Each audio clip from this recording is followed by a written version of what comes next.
Greetings, geeks! Welcome to episode 510 of Geeks in Space. This is the Black Hole Special. I'm Rob Commander Taco Malda, and I am joined today by three of the finest geeks that you're ever going to meet who are willing to talk about a movie from 1979 of debatable quality. I have Chris DeBona.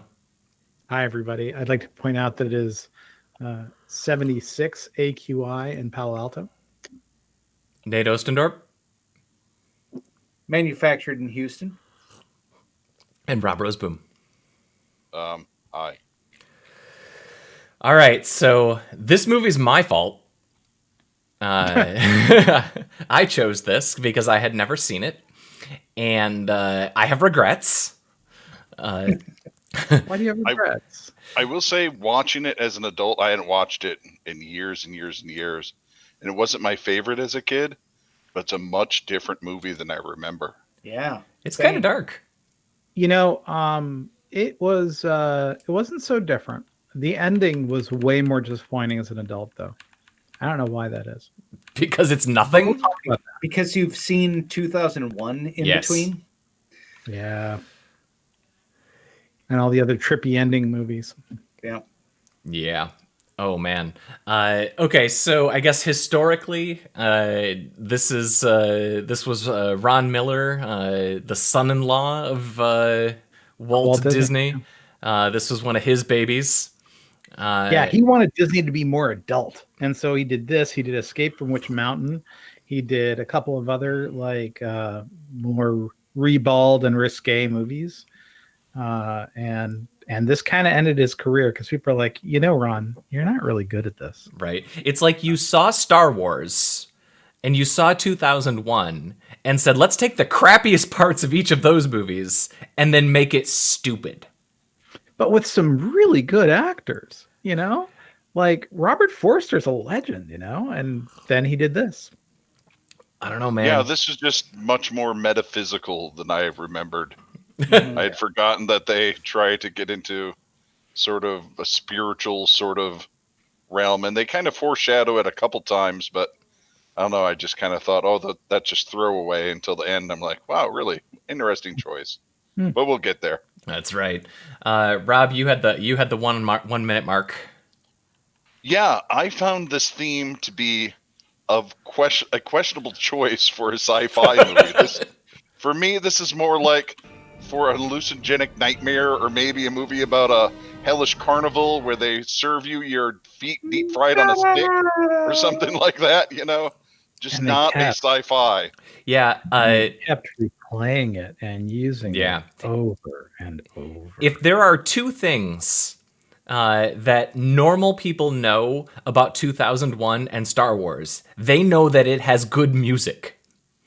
And this is a lesson that this movie did not have. And there's a note towards the end, too, where there's an action sequence with the music just so heroic while stupid stuff is happening. And that happens throughout the movie. It's like the composer didn't watch the movie and just had some stuff.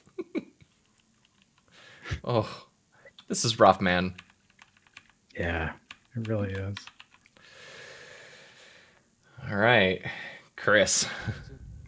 All I said is it had pretty terrific effects. The spaceship looked great, space looked great. They had the cool grid thing that they probably did by hand or whatever, but it looked good. And then Vincent floats into the picture, into the middle of the Dratus here. And I'm just like, so even as a kid, I hated Vincent. Mm-hmm. Yeah. I so wanted Maximilian to kill him when I was a kid. And I was just struck here at how bad he looks. I mean, it is. Well, this whole set does not look post Star Wars. Right. No, this looks 1958. Yeah. I kept thinking, what's the Leslie Nielsen Forbidden Planet? Yeah, no, this is very Forbidden Planet. This is super Forbidden Planet. Right down to having like a stupid robot to talk to. The robot is like, I was thinking a lot about the design of the robot, because the robot is clearly, they took R2-D2 and then they decided, let's make him float. instead of the wheels, which I guess I can make sense, right? Because Star Wars is famous for, R2-D2 being a production nightmare. I like floating robots. Who doesn't like floating robots? Sure. We got Bit, we got Ava from WALL-E. We got lots of great floating robots. However, they put those eyes on him. They put the googly eyes. It's a Disney movie. Come on. And he's the mascot. Absolutely. And that's what you see. Every time he's on screen, all I can think is there was a Disney executive who saw R2-D2 and said to himself, you know what he needs is googly eyes. And this is what they came up with. And honestly, he keeps talking in cliches. Yeah. He keeps doing this spinning thing drove me. Oh, we'll get there. I think every one of us probably put a note in for that. This is actually what really surprised me about watching this again, because I remember this movie pretty fondly. But then every time Vincent and Old Bob came on screen, I'm like, I want to murder them. I want to throw them in the crusher. I have a question. There is an actor in this movie with the name Maximilian. And there is a robot, in this movie with the name Maximilian. Now I ask you, is this a situation? Remember when we watched what was the robot movie with introducing Max the robot? Is this? I was thinking like throughout the credits that it was that situation. Like they named the robot. So that makes me really wonder: is there a draft of this script that had a different name, and then they were like, "We're going to get Maximilian. Let's rename the robot." That's a great name. So, in addition, go ahead. So, in addition to the robot looking just awful, there are a couple shots in here where it looks like maybe they were like on the Vomit Comet to do sort of weightless stuff. Yeah, but for the most part, it's all just like weird camera angles. And this part, if you let it run, you can see Ernest Borgnine here slowly standing up and down, like I thought, like imagine how toned everyone's ass was at the end of this production from just slowly going up and down, to save money. Just this ridiculous. Movie does bring our Borgnine score to 2. Oh, it's true. Yeah, it's true. Well, it was also sponsored by Peloton, trying to get the glutes. Yep. Get the glutes working. The grav effects are janky though. Like they're very obsequious and very don't look right. Which it's funny because when they use them, Well, okay, so Forbidden Planet wouldn't bother, and Star Wars wouldn't bother, but 2001 would bother. So again, this all comes back to like this movie tonally just doesn't know what the hell it wants to be. But you know what? It has googly eyes. He's a fine actor, but I have to be honest. Every time I see him in anything other than Psycho, I just can't help but think, like Mother wouldn't like the theory that the universe will be consumed by black holes one day. It goes to show what a difference a genius director makes, because he cast Anthony Perkins, and that is who he is. No other role captures Anthony Perkins. Yeah, and actually a lot like Maximilian Schell, Anthony Perkins was one of these actors who did a million movies. He was super popular. Everybody knew who he was, and then they end up in this movie, and it's just like, oh no. This was a mistake, It looks like, Chris, you just had this line here for the scene. 440. Oh, what did I say? Oh, yeah. So basically, one of the things that was interesting about this is it was kind of an early centralized place, right, on the bridge here with the display in the center, like the Dratus and BSG, or like in frickin' the Leslie Nielsen movie, Forbidden Planet. Forbidden Planet. They had the same. It's like this was a very pre-1980s way of approaching the bridge of a starship. And here's my counter to this though, dude. You know what else came out in 1979 and had an opening scene between the crew in the front of the ship? Alien. Right? Yeah. And they had the cool control, like their control room for Mother. I mean, it still looks insanely cool. Right. Well, that's the thing is, it doesn't look like this at all. It's so weird how retro this whole thing is, and not retro in a cool way. Yeah, it's just retro in lazy way. It's funny because I think I sort of said something about this when we were watching Tron. In a lot of ways, Tron is like the first movie trying to be like, it's still got the vestigial tale of old Hollywood stuff kind of mixed in with it. But Tron is still trying to be an 80s movie. This is trying to be a 50s movie. You know, after Star Wars, which takes you down the fantasy path, which this movie is clearly trying to play in the fantasy turf, but also after 2001 or Alien, although I don't know if Alien was, you know, the same year, but like we did better. Well, we did. And also, like, look at, like, just going back to that scene, and it doesn't matter, you don't have to go back. Like, Alex Pizer's, I mean, all the crew's pants, except for Borgnine for some reason, are like these really sad space pants. From Borgnine had a pants rider. Yeah, he totally did. Oh, my gosh. Oh, no. Vincent's going to get lost. What a shame that would be. Sure would suck. Sure would suck. I'd hate to lose that equipment. Yeah, the only thing I said here is I forgot about the ESP. I have to tell you, ESP in the 70s was the lamest thing. And the idea of like the robot would have an ESP chip, I'm like, I'm out. Screw you people. You suck. Yeah. This movie sucks. You suck. I hate the robot. I'm right with you. I had totally forgot that was part of the plot, that they communicated with ESP. But then I thought, why didn't they just harness telekinetics and use them to project themselves through space? I mean, if psychics are real, why do they even have engines? It would take until Starship Troopers had that scene. Yeah. He's afraid. I was like, okay, I'll accept that one. Yep. Right. But up until that, like you saw this with Deanna Troi in TNG. Mm-hmm. You saw this with the early ESP crap in the original series of Star Trek. Cannot stand it. I'm just like, this is just lame. See, this is like bad 70s Los Angeles. We're super into EST and transcendental meditation and ESP, man. I have a kind of a rule about science fiction movies in general, well, movies in general, but movies that have a fantasy component, you get one.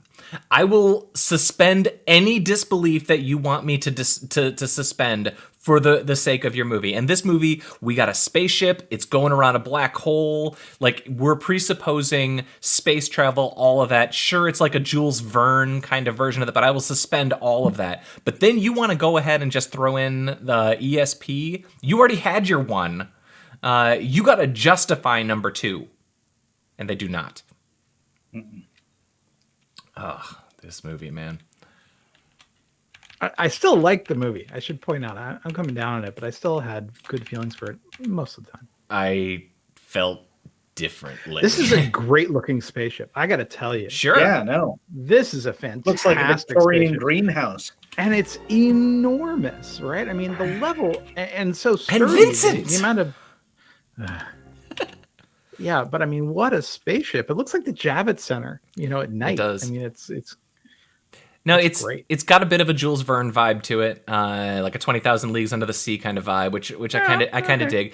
For sure. But there's a shot that I don't know that I don't think I put a timestamp. There's a shot with thrusters where I thought that the effects that they were using for the thrusters looked really cool for the big spaceship. Like it has good stuff. There's a couple of shots that are extraordinarily good. It's just the rest of it. Yeah. Yeah, well, I mean, this is the thing. It's like Disney could not decide if it wanted a cutesy robot with a lot of like, Disneyland tie-in rides ideas, or they wanted to go serious sci-fi. And it's and then go ahead. Enhance. Dude. Wait a minute. My ESP. The spaceship has googly eyes. Which is weird because if she has ESP, couldn't she just look at it and project an exact image into everyone's mind? So you wouldn't need this technology? It's not that kind of ESP. She has feelings. Oh. But why is her ESP keep her from feeling like all the zombie people that are walking around? This is very unreliable ESP. So yeah, my kids spent a substantial percentage of the day monkeying around with Zoom calls. If I had ESP, I would not be monkeying around with the slideshow. I would just be beaming my thoughts. Oh. All right, we're jumping to 2034. Someone's got a puppy. Woof. I know who it is. Zen. Yeah, Poppy hates Vincent too. Don't worry, because it's about to get so much worse. So what I like about this is that this is supposed to be like one of the most crack, units, just something horrifying, and all you need to defeat them is an unlevel floor. Yep. These gentlemen have not yet been equipped with knee technology. That made me angry. I think these are the worst fake robots. There were they 2 won or 3 dance competitions back in the 70s, early 80s, because that was all the rage. Robot. There were several moments in this movie where Kathleen screamed "F you" using the actual word at the movie, and that was one of them. The robots with the knees. She's like, "Why are you making me watch this crap?" And then we actually stopped and I had to watch the rest the next day. Yeah, all I said is that hey, just go ahead and hit play for a few seconds.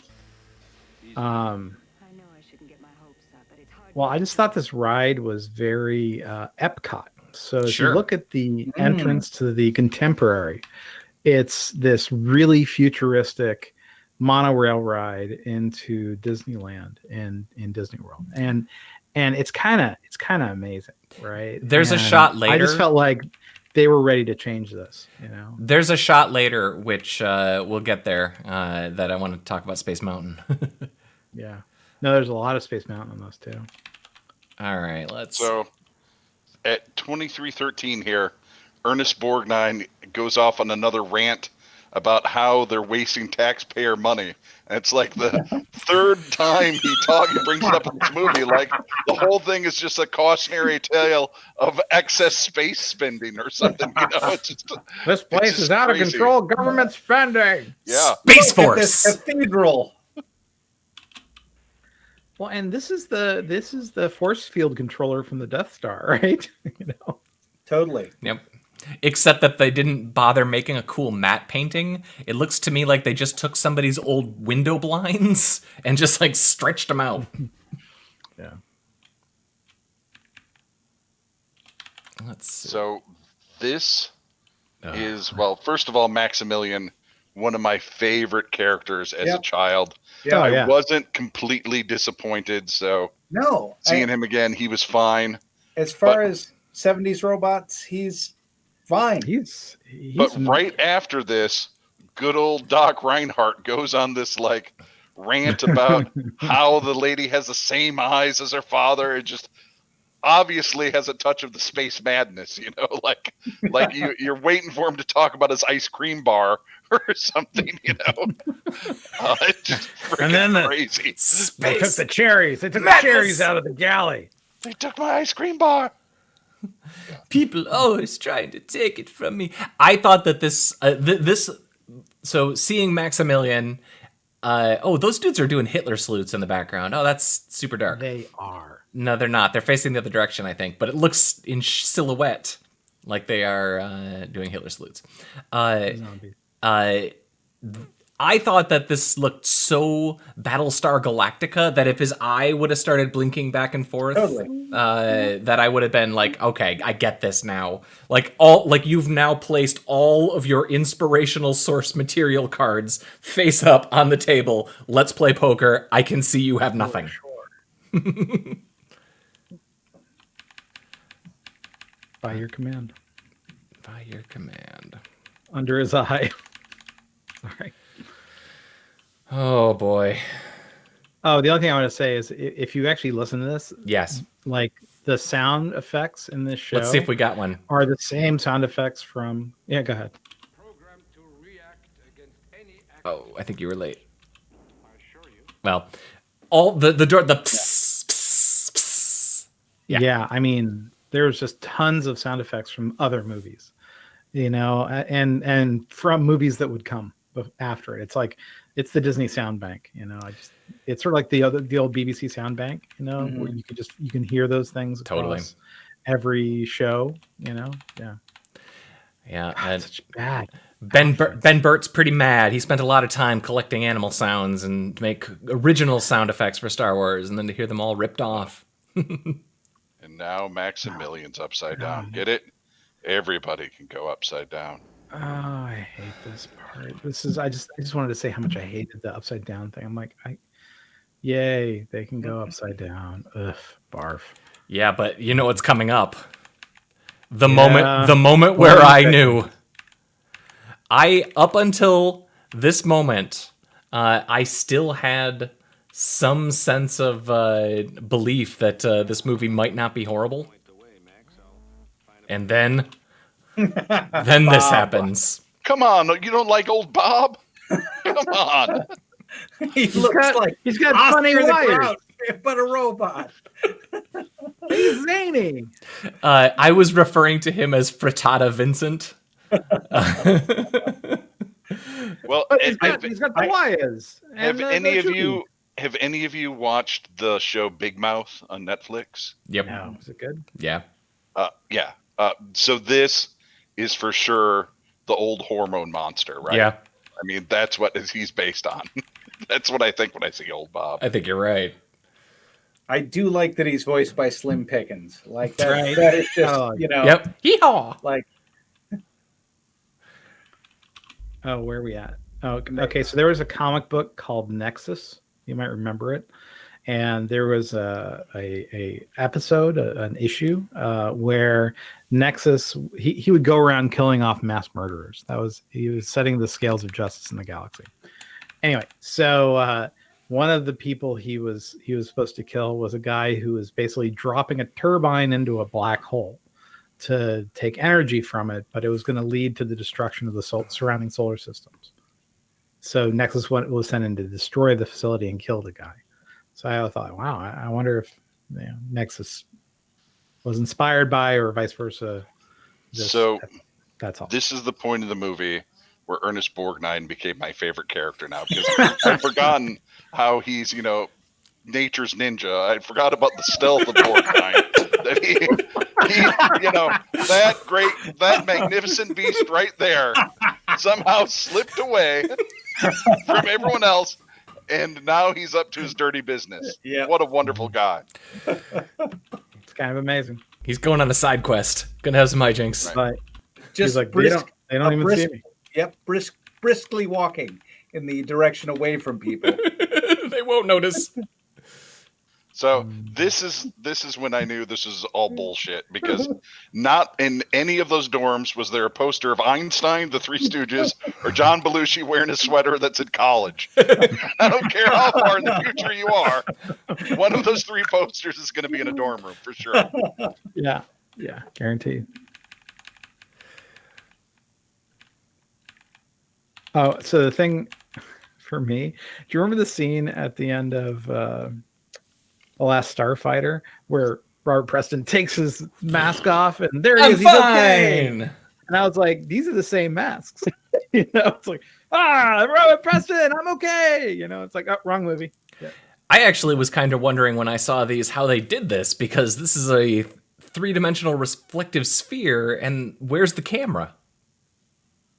Well, I also wondered how you could not think that there was a person, since there's air holes drilled to the bottom of that thing, Shut up, man. Spoilers. Hey, look, there's Vincent, everyone's favorite zany, wacky robot. That's right. Okay, let's see if I got the dialogue timed here. We're about to have the robot shootout. Yep. So Vincent, you're going to have the time of your life in there. I don't mean to sound superior, but I hate the company of robots. That tickled me so much. Line. It's like they saw Star Wars. They liked the Mos Eisley Cantina sequence. They liked that that dude was racist against robots, and then they were like, "Well, what if the robot was racist against robots?" It's pretty great. Yeah. I guess I can skip my next note.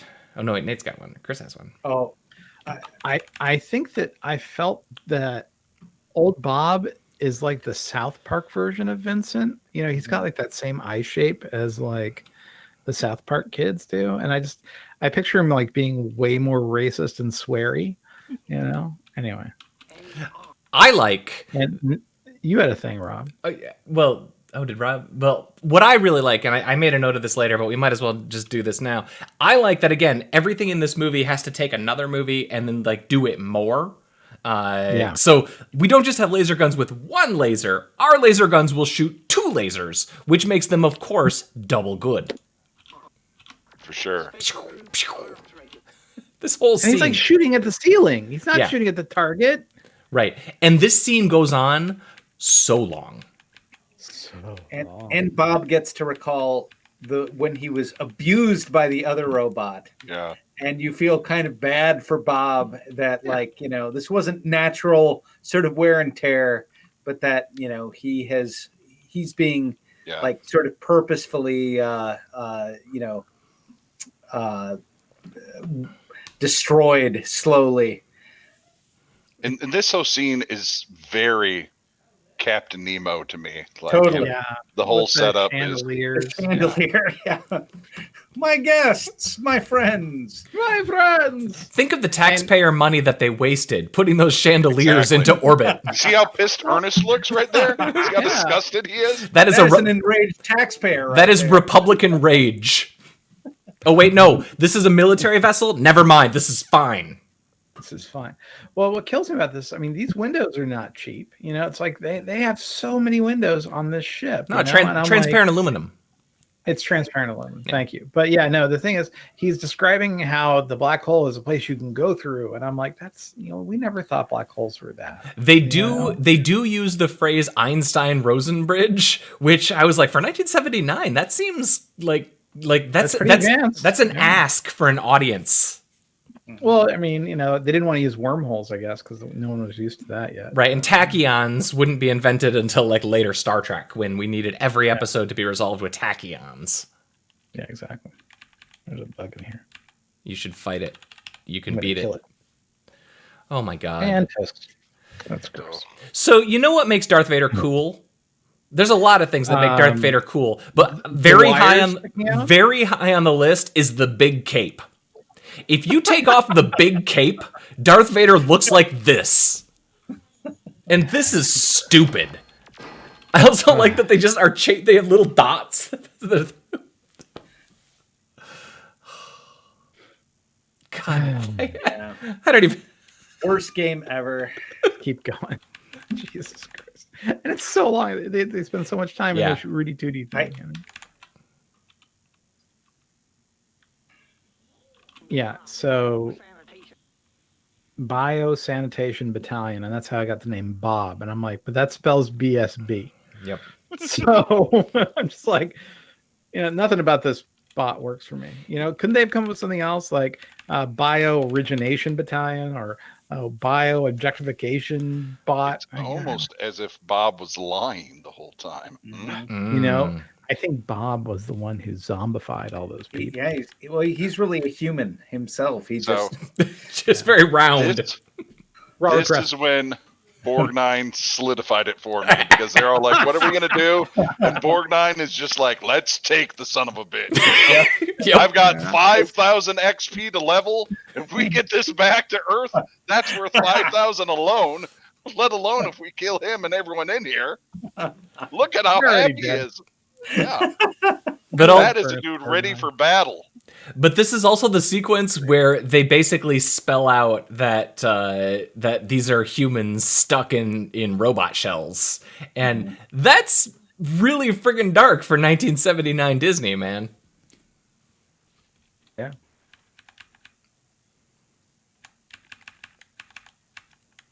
Yeah, I admit. So this is where I took my break. I had like 2 days. Came back to it because I saw those ESP lights and I'm like, I should just go to bed. Because like, if you go back just a moment, there was the squiggles. Yeah, they're perfect. ESP chip. Yep. It's like he has an ESP chip and it's got little LEDs on it, and it's so lame.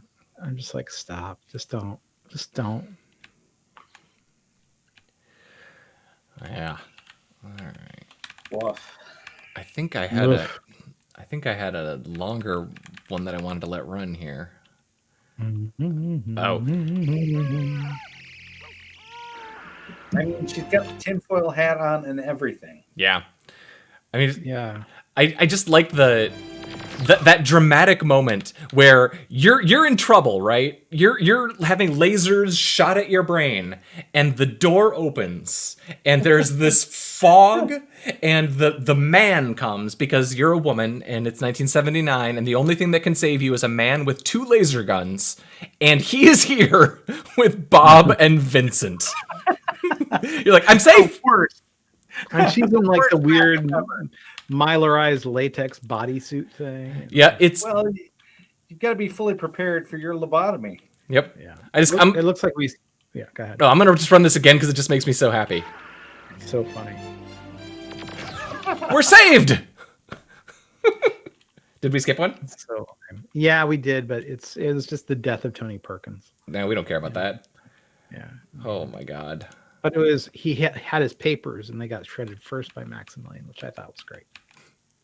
And then he kind of like slides down some sort of electric tunnel. Yeah. Oh gosh, it's such an unfortunate tinfoil hat because it's such a tinfoil hat. You're like, I know I can make one of those. You know, that was not hard to make. The Imagineers didn't work. Zen. Yeah, this whole segment where Vincent takes them out with his stupid little T-Rex claw hand. I just hate him so much. I want Maximilian. Oh, there. Yeah. I want the door to open behind him and Maximilian just to drill right through him. Like that's the scene that just after he spins, or maybe he spins faster because Maximilian's drilling into him. I'm gonna do it again. I slap you in the face with my claws. And then a victory spin. So in Empire, or actually, I think it was even in the first Star Wars, when R2 opens up the door by putting his little proboscis into the computer, he does it. That was kind of a cool scene. Totally, he does it in all the movies. This guy does it. It's terrible. But again, this is taking everything that you loved from every movie that was good and then running it through the Disney machine and then making sure that whatever comes out on the other side is just a little bit worse than the thing that went in. It's like these people sat and watched all these movies and picked the things that people didn't like about them and then made a movie with those things. Right. Exactly. Okay. I need to talk about spacecraft creation for a moment. First of all, like production design or like in the real world? No, both, right? I mean, here's the thing. There's all these gases outgassing. There's all these thin skins. There's all these tanks, and they've got to be filled with explosive crap. Otherwise, they wouldn't be pressure tanks. Sure. Or they're under pressure. Things under pressure are very dangerous in space. And it's like nobody cares. They're like, no, just keep shooting. Rudy tooty shooty, man. You know, and they don't mind, you know. No, their laser guns have Chris, you know that his laser gun has 2 lasers, right? Yeah. So he's fine. You know, you're right. Also, one makes the hole, the other seals it. There you go. This is the point in the movie where you should know that whatever plans he has isn't going to work because his robots are so stupid. I mean, they are lined up in a row. They can't hit these people climbing down off these things. They're completely useless from what I can tell. Yeah, and like I this is the part that I thought was filmed in the contemporary practically. So, but yeah. Oh, the only thing I said is that the important thing to remember about Ernest Borgnine is that, you know, he was in McHale's Navy, which was a TV show in the 60s or 70s, and he was like a hero, right? And it's like he's Ernest Borgnine. He's no coward. He's not running away. You know, he's not saving his own skin. That's not Ernest Borgnine. That's not the Ernest Borgnine that I know. Whee! That's all. No, he's a modern ninja. Well, what's funny is he takes such glee and he's like, "Oh, my knee, it is very sore." And then the guy disappears and he's like, "Outwitted by Borgnine." Again. Points for Borgnine. And I like how he studies this. It's like, you know, watching your grandmother try to work a computer. Oh, God. You know? What? Is there a menu here? Do I have to hold a modifier key? Well, it's funny because they have like a funny cutout over the keyboard. That's what I wanted to say here. It looks like somebody like X-Acto knifed out the keyboard shape from a piece of foam core, but didn't do it right. Because like if you look, the Q key is like overlapped. Yeah. No, that is really bad. Yeah. Like that is not $15 million 1979 budget. I'm disappointed in this movie, guys. Yeah, I get it. Well, you picked it. I did. I deserve it. I deserve everything I got. You want this dialogue, Chris? Yeah, sure. I should have known he was all talk, no guts, and locked him up. You may have done us a favor, Charlie. Is that what you wanted? No, it was Vincent, what he says in a few moments. At least we're alive. Yeah. And where there's I'm life, sure that's not what he had in mind. He was trying to save his own skin. there is a saying that you can't unscramble eggs. A penny's worth. Yeah.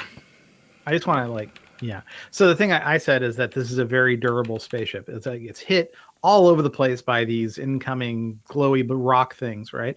And like it should be crumpled into dust for these sure. Things, you know.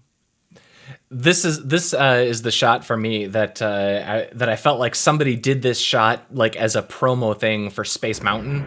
Right. Look at them. Whee! Like they are clearly spinning in a way that is in no way connected to the tracks in front of them. They're just like they literally just took the camera. They probably didn't move the camera. They probably just spun the negative. Yep. It's bad. Well, I think that before they piped in the Star Wars footage, they actually had the glowy orby things coming at you when you were in space. So you may be more right than you know. That's so lame. That's really bad. But there is a lot of spinning in this movie.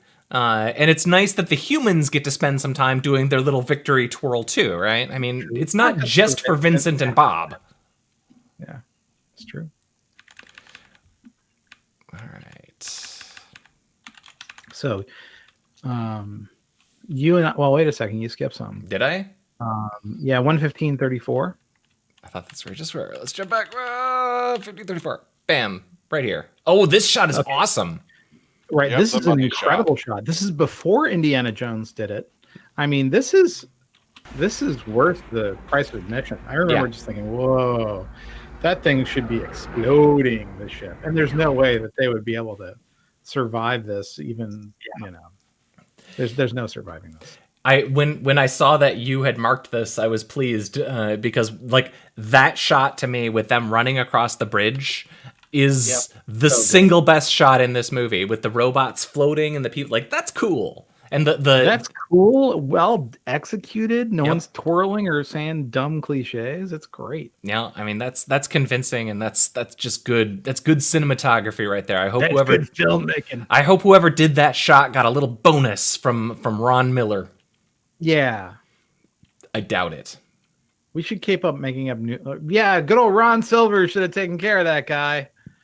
No. Steve Miller and his band should do a song about him. Actor activist Ron Silva. Yeah. Look it up. Pepe Silva, he's the one. Oh boy. Yeah. So the thing that I said about this is that, you know, I've ranted about this, how early cartoons in the 70s and 80s, they would rarely show a human getting hurt and they'd have like one arm in a sling, you know? And I think that maybe this movie was the start of we're not going to kill people, we're going to kill robots. And so they have these incredibly violent deaths of robots, heads getting exploded, chest plates, arms falling off. But it's okay because it's a robot. They're just robots. It's okay. Yeah, they don't have souls. Right. So. Well, except for the zombie ones, but they never show them dying. In Vincent and Bob, they definitely have souls. So I have some questions about space and physics. If you are, let's say, in a hydroponic pod of a spaceship, and a hole is somehow punctured, does it immediately become like late December? Is that just how this works? Yep. Yeah. It's cold. Yeah, they would ski in there. Yeah. Off months. All right. I just like how everybody's just like, why is everything like covered in snow? Just lucky. I don't know, man. Save yourself. That part really bothered me more than it deserved, more than this movie deserved. Yeah. Oh, here's the part where Bob has the shivers. That's all right. I'm gonna do it. Do it. I didn't mark this one because I knew someone else would. They were giving Bob hugs to overcome his shivers. So I just want to be clear. Kathleen made me stop watching this movie during the previous scene that I mentioned. During this scene, she came back in the room and started hurling obscenities at the TV. I didn't even notice that the robot was shivering. And she was like, is that robot shivering? And she's like, F this movie. She was mad. And that seems about right, because what the actual? All right. This is you, Chris. Oh, I was just looking at pictures of Stan from South Park. So I just said terrible death scene. I get why Max said such a bad actor in an earlier. Maximilian. He's like, I'm out. You suck. Max out. Max out. He's gonna go drill something. Unfortunately for the thing that I'm gonna fight, my spinning arms are spaced at a very unuseful distance. Right. I don't know if anybody put that one in. I don't think I did, but I hope I did.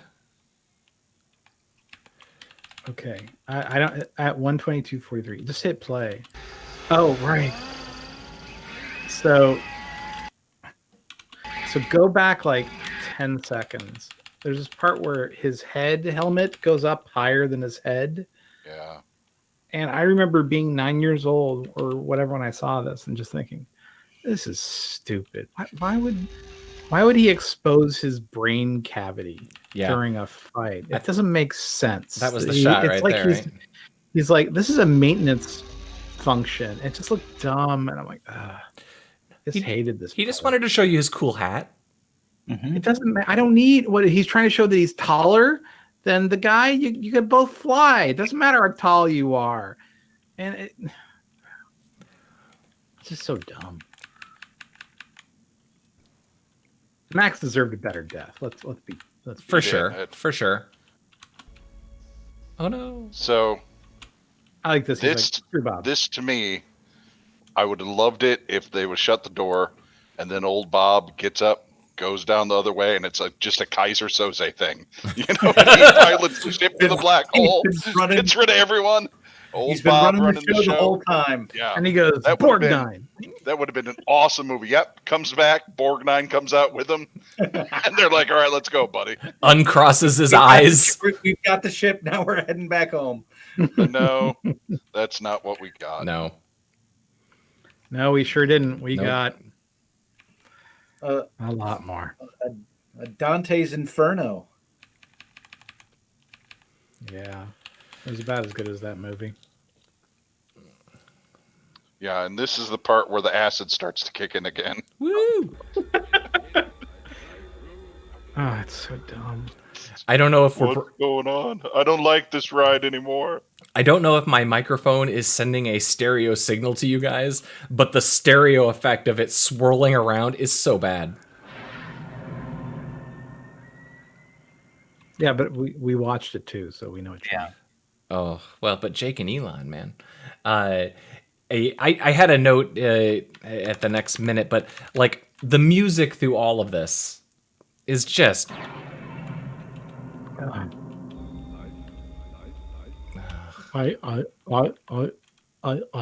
Maximilian. You know, it could have been like the light switch rave from Homestar Runner. You know? We did not install that light switch for you to have light switch raves. And even Vincent is tripping balls out here. Right? Yeah, with his ESP getting stone chip? Yeah. Oh, yeah. The only thing I said is, so if you play this, they end up merging, right? Yep. Max and Reinhardt become one in their love for each other in the existential, phantasmic, well, they're in hell, and he's trapped inside. Hole.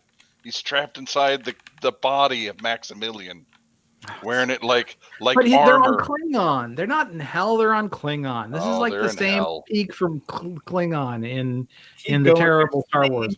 There's brimstone. It's like this is hell. San Francisco right now. This is hell. I mean, if it was really hell, you'd have old Bob. Because Because they talk about earlier, maybe the devil's in the middle of the black hole, blah, blah, blah. And here we are. I just feel like for sure they should have tested this ending so that it wouldn't be in the movie. That's what I felt like. They did, but they tested it only on like 17 to 18-year-old metalheads. Yep. And they were like, yeah! Finally, this movie is going to be as good as a Led Zeppelin album.